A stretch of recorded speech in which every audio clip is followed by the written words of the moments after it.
Renu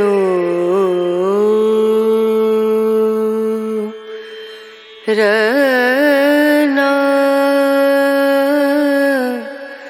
Rana.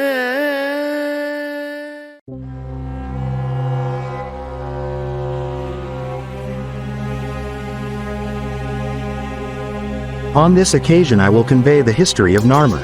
Nermer, 3150 BCE, was the first king of Egypt who unified the country peacefully at the beginning of the first dynastic period, 3150-2613 BCE.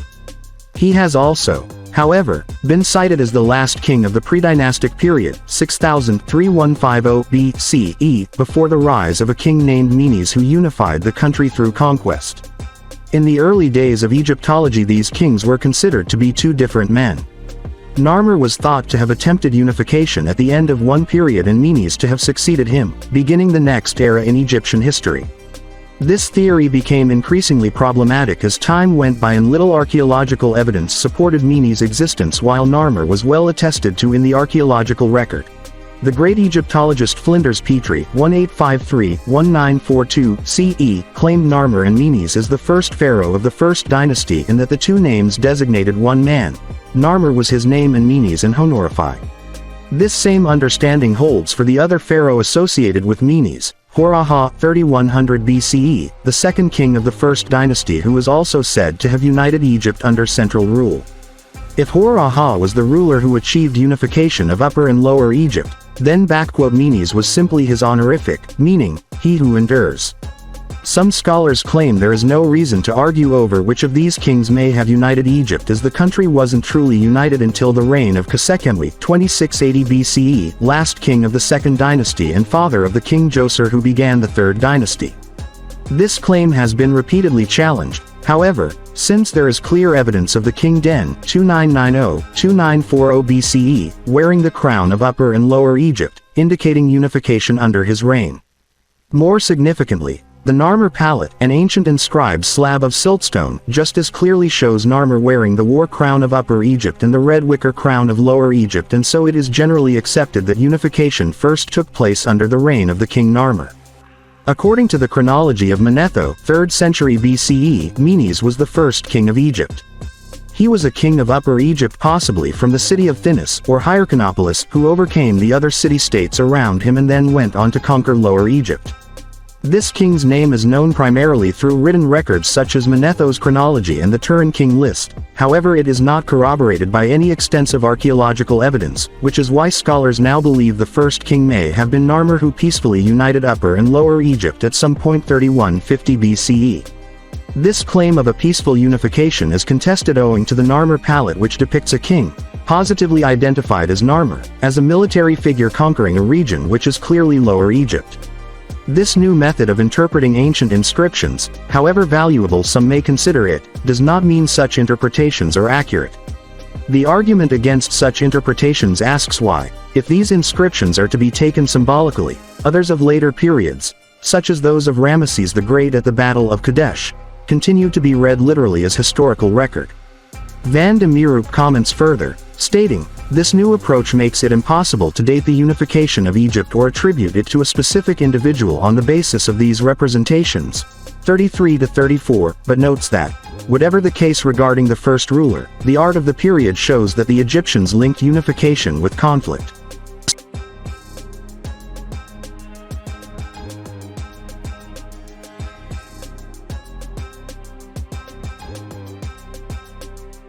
Scholar Douglas J. Brewer, on the other hand, does not see any problem in regarding the inscription symbolically. The name "Menes" means, he who endures, and, as noted above, could possibly be a title, not a personal name, in which case there is no difficulty in identifying the first king as Nermer, who endured. The name, Menes, has also been found on an ivory inscription from Nakata associated with Hor-Aha, which could mean the title was passed down or that Hor-Aha was the first king. Brewer notes that these ancient inscriptions, such as the Nermer palette, perpetuate a culturally accepted scenario and, therefore, should perhaps be regarded as a monument commemorating an achieved state of unity rather than depicting the process of unification itself. To scholars such as Brewer, the means by which unification came about are not as important as the fact of unification itself. Unification, Brewer and others claim, was most likely a slow process stimulated by economic growth. Upper Egypt seems to have been more prosperous, and their wealth enabled them to systematically absorb the lands of Lower Egypt over time as they found they needed more resources for their population and for trade. Whether the king who united the country was Nermer or someone of another name, this king lay the foundation for the rise of one of the greatest civilizations of the ancient world. Flinders Petrie, and others following him, claim that whether Nermer united Egypt by force is considered irrelevant, in that it is almost certain he had to maintain the kingdom through military means, and this would account for his depiction in inscriptions such as the Nermer Palette. The Nermer Palette, also known as Nermer's Victory Palette and the Great Hierakonpolis Palette, is an engraving, in the shape of a chevron shield, a little over 2 feet 64 centimeters tall, depicting Nermer conquering his enemies and uniting Upper and Lower Egypt. It features some of the earliest hieroglyphics found to date. The palette is carved of a single piece of siltstone, commonly used for ceremonial tablets in the first dynastic period of Egypt, and tells the story of Nermer's conquest 3150 BCE. On one side, Nermer is depicted wearing the war crown of Upper Egypt and the red wicker crown of Lower Egypt, which signifies that Lower Egypt fell to him in conquest.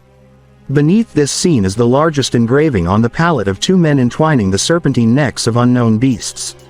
These creatures have been interpreted as representing Upper and Lower Egypt, but there is nothing in this section to justify that interpretation. No one has conclusively interpreted what this section means. At the bottom of this side of the palette, the king is depicted as a bull breaking through the walls of a city with his horns and trampling his enemies beneath his hooves. The other side of the palette, considered the back side, is a single, cohesive image of Nermer with his war club about to strike down an enemy he holds by the hair. Beneath his feet are two other men, either dead or attempting to escape his wrath. A bald servant stands behind the king holding his sandals, while, in front of him and above his victim, the god Horus is depicted watching over his victory and blessing it by bringing him more enemy prisoners.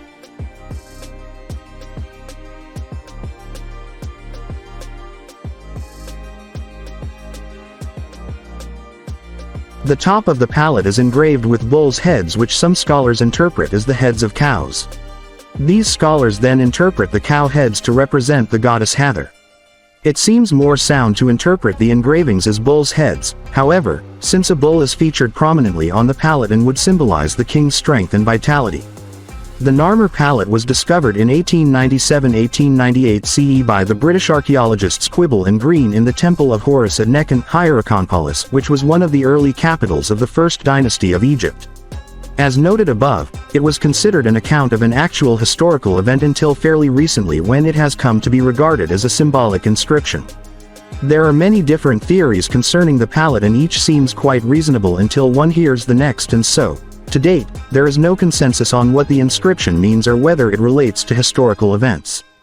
It seems clear, however, based on the age of the inscription and the images, that a great king named Nermer had something to do with the unification of Egypt, and it is assumed that afterward he would have begun his reign. Prior to Nermer's reign, Egypt was divided into the regions of Upper Egypt, the south, and Lower Egypt, the north, closer to the Mediterranean Sea. Upper Egypt was more urbanized, with cities like Thinis, Hierakonpolis, and Nakda developing fairly rapidly. Lower Egypt was more rural, generally speaking, with rich agricultural fields stretching up from the Nile River. Both regions developed steadily over thousands of years throughout the pre-dynastic period of Egypt, until trade with other cultures and civilizations led to increased development of Upper Egypt, who then conquered its neighbor, most likely for grains or other agricultural crops to feed the growing population or to trade. Once Nermer established himself as supreme king, he married the princess Neithotep of Nakada in an alliance to strengthen ties between the two cities. Neithotep's tomb, discovered in the 19th century CE, was so elaborate as to suggest she was more than the king's wife, and some scholars claim she may have ruled after Nermer's death. Her name, inscribed in Syrinx from the time, supports this claim, as do other inscriptions, but it is still not universally accepted. Religious practices and iconography developed during Nermer's reign, and symbols such as the Djed, the four-tiered pillar representing stability, and the Ankh, symbol of life, appear more frequently at this time. He led military expeditions through Lower Egypt to put down rebellions and expanded his territory into Canaan and Nubia. He initiated large building projects, and under his rule urbanization increased.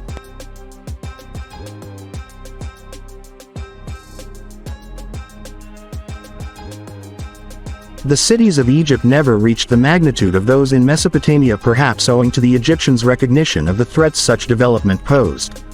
Mesopotamian cities were largely abandoned due to overuse of the land and pollution of the water supply, while Egyptian cities, such as Xois, to choose a random example, existed for millennia. Although later developments in urban development ensured the city's continuation, the early efforts of kings like Nermer would have provided the model.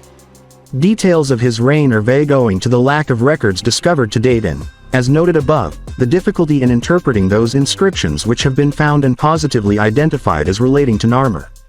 As far as can be discerned, however, he was a good king who established a dynasty which would lay the foundation for all that Egypt would eventually become. That's the history that I can convey this time. I hope it's useful. Don't forget to share, like and subscribe.